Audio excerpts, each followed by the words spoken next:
It is widely thought that conditions like ADHD are genetically programmed, conditions like schizophrenia are genetically programmed. The truth is the opposite. Nothing is genetically programmed. There are very rare diseases, a small handful, extremely sparsely represented in the population, that are truly genetically determined.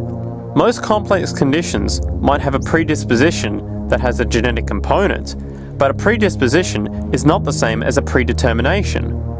The whole search for the source of diseases in the genome was doomed to failure before anyone even thought of it, because most diseases are not genetically predetermined. Heart disease, cancer, strokes, rheumatoid conditions, autoimmune conditions in general, mental health conditions, addictions, none of them are genetically determined.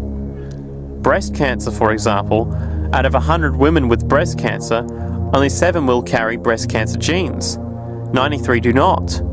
And out of 100 women who do have the genes, not all of them will get cancer. Genes are not things that make us behave in a particular way, regardless of our environment. Genes give us different ways of responding to our environment.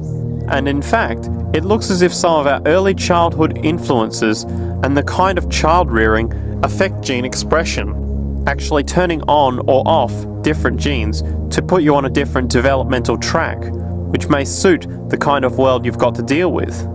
So for example, a study done in Montreal with suicide victims looked at autopsies of the brains of these people. And it turned out that if a suicide victim, these are usually young adults, had been abused as children, the abuse actually caused a genetic change in the brain that was absent in the brains of people who had not been abused. That's an epigenetic effect. Epi means on top of, so that the epigenetic influence is what happens environmentally to either activate or deactivate certain genes.